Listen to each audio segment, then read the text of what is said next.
ಬೇಡಿಕೆಯನ್ನ ಇಡಬೇಕು. ಎಲ್ಲೂ ಯಾವುದೇ ಜಾತಿಗೆ ಎರಡೆರಡು ಮೀಸಲಾತಿಗಳಿಲ್ಲ. ಕೇವಲ ವಿದ್ಯಾಭ್ಯಾಸಕ್ಕೊಂದು ಮತ್ತೆ ಇನ್ನಿತರ ಅಂದ್ರೆ ಕೆಲಸಕ್ಕಾಗ್ಬೋದು ಮತ್ತೆ ರಾಜಕೀಯದಲ್ಲಾದ್ರೆ ಒಂದು ಅಲ್ಲಿ ಮೀಸಲಾತಿ ಬೇರೆ 3 ಏನಲ್ಲಿ ಅಂತಂದ್ರೆ ಆ ಮೀಸಲಾತಿ ಯಾವುದೇ ಜಾತಿಗಿಲ್ಲ. ಕೇವಲ ನಮ್ಮೊಂದು ಜಾತಿಗೆ ಇದ್ಯಾಕೋ ಅದೊಂದು ಶಾಪವಾಗಿ ಕಾಡ್ತಾ ಇದೆ ಸರ್. ದಯವಿಟ್ಟು ತಾವು ಮಾನ್ಯ ಮುಖ್ಯಮಂತ್ರಿಗಳ ಹತ್ರ ಇದನ್ನ ಪ್ರಸ್ತಾಪ ಮಾಡಿ ತಾವೇನಾದ್ರೂ ನಮ್ ಕರೆ ಕೊಟ್ರೆ ಅದಕ್ಕೆ ಯಾವ ರೀತಿ ನಾವು ಅರ್ಜಿ ಕೊಡಬೇಕು, ಮನವಿ ಕೊಡಬೇಕು, ಏನ್ ಮಾಡ್ಬೇಕು ಅಂತ ತಾವು ಹೇಳಿದ್ರೆ ನಾವು ಅದನ್ನ ಕೋಲಾರ ಜಿಲ್ಲೆಯ ಪರವಾಗಿ ಎಲ್ಲರ ಪರವಾಗಿ ನಾನು ಅದನ್ನ ತಮ್ಮಲ್ಲಿ ಬೇಡಿಕೆ ಸಲ್ಲಿಸ್ತಾ ಇದ್ದೀನಿ ಸರ್. ಮತ್ತೆ ನಿಗಮ ಮಂಡಳಿ ಆಲ್ರೆಡಿ ಸ್ಥಾಪನೆ ಆಗಿದೆ ಸರ್. ಆಲ್ರೆಡಿ ಮಾನ್ಯ ಮುಖ್ಯಮಂತ್ರಿಗಳು ಸ್ಥಾಪನೆ ಮಾಡಿದ್ರೆ ತಮಗೂ ಗೊತ್ತಿರತಕ್ಕಂಥ ವಿಷಯ. ಆದ್ರೆ ಇನ್ನ ಕಮಿಟಿ ಫಾರ್ಮ್ ಮಾಡಿಲ್ಲ ಸರ್. ದಯವಿಟ್ಟು ಅದಕ್ಕೇನಾದ್ರೂ ಬೇಕಂತಂದ್ರೆ ನಾವು ಕೋಲಾರದಿಂದ ಬೆಂಗಳೂರಲ್ಲಿ ನಾಯಕರಾರು ಒಗ್ಗೂಡಲಿಲ್ಲ ಅಂದ್ರೆ ಸರ್ ಕೋಲಾರದಿಂದ ವಿ ಆರ್ ಗಿವಿಂಗ್ ಅಶ್ಯೂರೆನ್ಸ್ ನಾವು ಎಲ್ಲರೂ ಒಗ್ಗಟ್ಟಾಗಿ ಬಂದು ಯಾರು ಮಾಡಬೇಕು ಅಂತ ತಾವೇ ಬೇಕಂತ ತಮ್ಮಲ್ಲಿ ಪ್ರಸ್ತಾಪ ಮಾಡಿದ್ವಿ ಸರ್. ಮೇಲ್ಮಟ್ಟದ ನಾಯಕರು ಯಾರು ಒಂದಾಗದೇ ಇದ್ರೆ ಪರವಾಗಿಲ್ಲ. ನಾವು ಏನು ಹೊಸ ಪೀಳಿಗೆ ಉಟ್ಕೊಂಡಿದ್ದೀವಿ. ದಯವಿಟ್ಟು ಎಲ್ಲರೂ ಜೋರಾಗಿ ಹೇಳಿ ಜೈ ಬಲಿಜಾ, ಜೈ ಬಲಿಜಾ.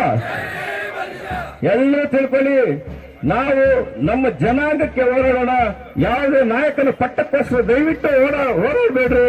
ಯಾರು ನೆರಳಲ್ಲಿ ಓಡಾಡೋದಕ್ಕೆ ಹೋಗ್ಬೇಡಿ. ದಯವಿಟ್ಟು ನಮ್ಮ ಬೇಡಿಕೆಗಳೇನಿದೆ ಮುಂದೆ ಪೀಳಿಗೆಗೆ ಈಗಾಗಲೇ ಮಕ್ಕಳಿಗೆ 2A ತುಂಬಾ ಅನ್ಯಾಯ ಆಗಿದೆ. 2A ಮೀಸಲಾತಿ ನಮಗೆ ಸರ್ ದಯವಿಟ್ಟು ಒಂದು ಸಣ್ಣ ಹೇಳ್ತೀನಿ ಸರ್ ತಮಗೆ ನಿದರ್ಶನ. ನನ್ನ ಮಗಳು ಕೂಡ ಡೆಂಟಲ್ ಓದ್ತಾ ಇದ್ದಾಳೆ ಸರ್. ಈಗ MBBS ಸಿಗ್ಬೇಕಾಗಿತ್ತು 2A ಇದ್ದಿದ್ರೆ ಅದು ಸಿಗ್ಲಿಲ್ಲ. ಅದೇ ರೀತಿ 2A ಸಿಕ್ಕಿದ ಮೇಲೆ ಈಗ MBBS ನಮ್ಮ ಕೋಲಾರ ಜಿಲ್ಲೆಯಲ್ಲಿ ಕನಿಷ್ಠ ಪಕ್ಷ ತಾಲೂಕು ಇಬ್ಬರಿಗೆ ಸಿಗ್ತಾ ಇದೆ ಸರ್.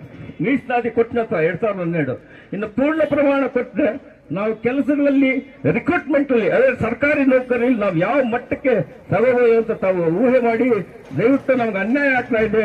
ನಿಮ್ಮೆಲ್ಲರ ಪರವಾಗಿ ನಾನು ಇವತ್ತು ಮಾನ್ಯ ಮುಖ್ಯಮಂತ್ರಿಗಳ ಮಾಧ್ಯಮ ಸಲಹೆಗಾರರಲ್ಲಿ ಅದನ್ನು ಹೇಳ್ತಾ ಇದ್ದೀನಿ. 2A ಮತ್ತು ಏನು ನಿಗಮ ಸ್ಥಾಪನೆ ಆಗಿದೆ ಅದಕ್ಕೆ ಅತಿ ಶೀಘ್ರವಾಗಿ ಕರೆದು ಒಂದು ಸಭೆ ಕರೆದು ಅದಕ್ಕೆ ಒಂದು ಸಮಿತಿ ರಚನೆ ಆಗಬೇಕು ಅಂತ ತಮ್ಮಲ್ಲಿ ಬೇಡ್ಕೊಳ್ತಾ ಇದ್ದೀವಿ ಸರ್. 2 ಮುಖ್ಯವಾದ ಬೇಡಿಕೆಗಳು ಸರ್. ದಯವಿಟ್ಟು ನಾವು ಜನಾಂಗದ ಪರವಾಗಿ ಕೇಳ್ತಾ ಇದ್ದೀವಿ ಸರ್. ಕೋಲಾರ ಸ್ಥಳೀಯವಾಗಿ ಯಾವುದೂ ಕೇಳ್ತಾ ಇಲ್ಲ, ನಾವು ಎಲ್ಲರ ಪರವಾಗಿ ಕೇಳ್ತಾ ಇದ್ದೀವಿ. ಇಷ್ಟೆಲ್ಲ ಹೇಳ್ತಾ ಈಗಾಗಲೇ ಮೆರವಣಿಗೆಗೆ ಚಾಲನೆ ನೀಡಬೇಕು ಅಂತ ಕೋರ್ತೀನಿ.